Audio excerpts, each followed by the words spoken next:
That is the reason why we are here.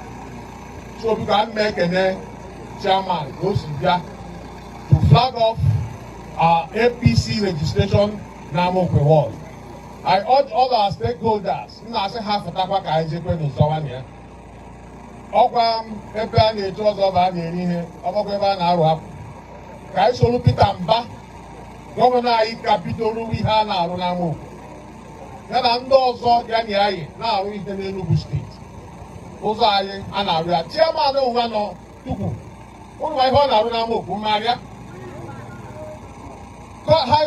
customary court dị n'Indidi ọ ya na-arụ ya ọ chairman na-arụ ya I went there when I saw here support why I went there and also. Government Alugula is smart school. And I'm Local government chairman, not for the Hunkwe. Government Alugula Health Center in Enugu, or Governor area. Yen Nagwa, our stakeholders, is that over your program. Iga Ozo, Gabe Ozo. John this year she knows aha nata knows other. Open knows aha the Honda to take was other. Amokwe so APC now because EIG is an APC be very simple. On Namusia before for now in the Hobeba de na federal the market the APC have joined the federal arrangement, which is the federal government of Nigeria. As long as I am in the place na city room, Peter Mbaga na leketera ihe Amokwe gekete. Ekede munu. APC. On behalf of stakeholders, which I come here to sacrifice to make sure that Amokwe must be in a position to be able to gain from this administration, I invite our stakeholders to come and join us to leave this government, to leave this world, and leave the local government to the next generation. Thank you very much. With the strong action I get on the party, the medicine guy, you want to jump there and listen to me. I'm done. Let me master. Let me master. I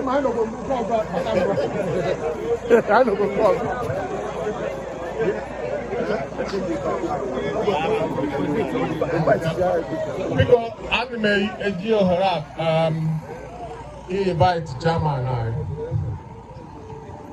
I. Before we go, I put the logic, I go to the logic, I dimension the no. Everybody again, the Laka. So Anama, yo, Obia, why you go open? One of why you go or what are you also got right now?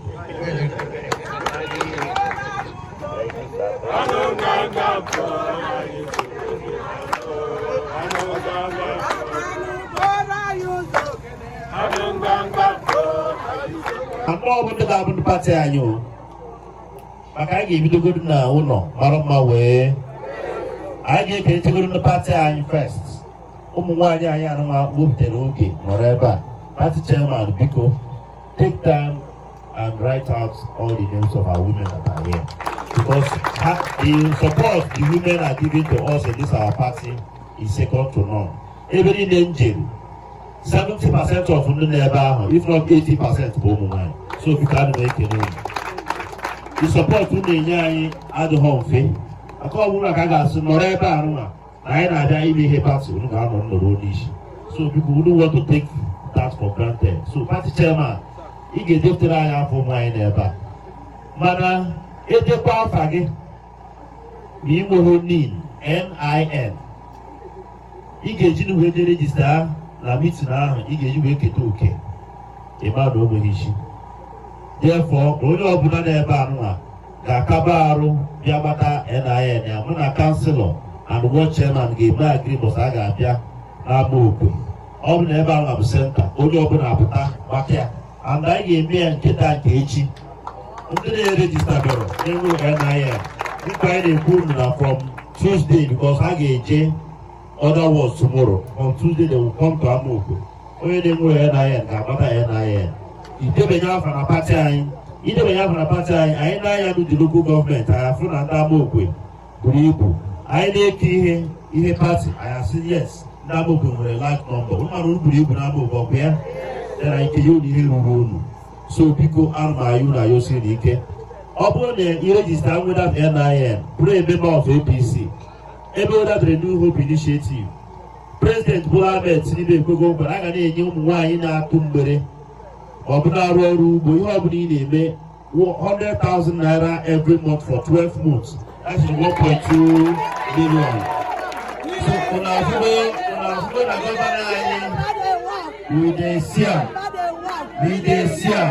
when I President Bola Ahmed Tinubu na Peter Ndubisi from ndị Udinanya ihe na-agụ unu nwa ma ndị ebe a na-atọrọ unu asị.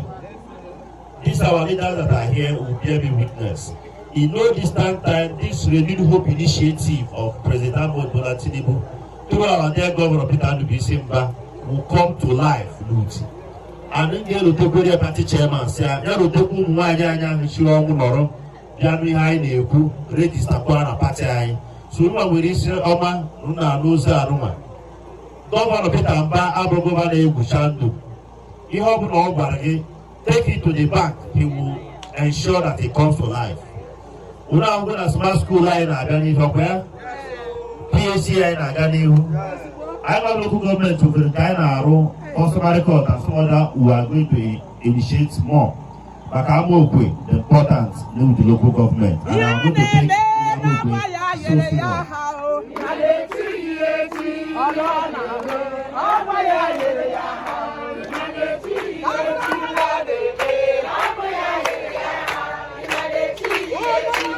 side, man, you will need to register to be a member of our dear party. Here, any registration of NIN and the voters card number. Amokwe, Furoibo, Bo. So, I need him to start emphasizing myself for what I know. Ihe kachang babu NIN and voters card number. We submit here to your councillor and your ward chairman. Biko Anmayunu. The number is very important. I may pay register under the local government APC. Kaifun and Amokwe na aba first. Amokwe na aba first. I can be yes. Now we have a large number of our followers here. Therefore, we need to give them more. So Biko Anmayunu onyena nyakalo 1 year. Ihe dị n'ihe arụ abụ ọkwa onye mmiri fụrụ okwu ya. So Biko Anmayunu na yosi n'ike ịkacha mkpa ka anyị chere n'efuta. All these our leaders that are here amanzi few n'ụzọ. Ebe anyị nọ kịta APC. APC from Abuja Bola Ahmed Tinubu. APC n'Enugu bụ Peter Ndubisi down to the Council of the World APC. And ihe anyị ga-eme wee na-akwado gọvanọ anyị maka 2027.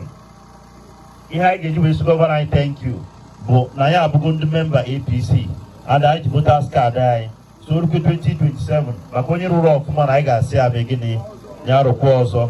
So biko ana m ekele ndị Amokwe n'ụzọ pụrụ iche maka sọpọtụ na-enye anyị na the council, na the local government, the state and the federal.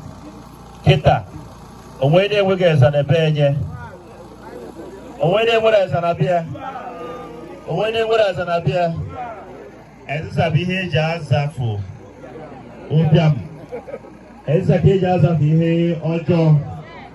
Pati anyị bụ n'oge anyị bụ azịza na-ekwenụ flag anyị maka bọsọ ọ ga-eseti ama m na by 8 o'clock na agụ iyi edechidebere right honorable all our leaders here wutu unu ncha niile Aneka Ọkụ, Amokwe TV, councillor, ward chairman, and our leader Chukwuemeliago.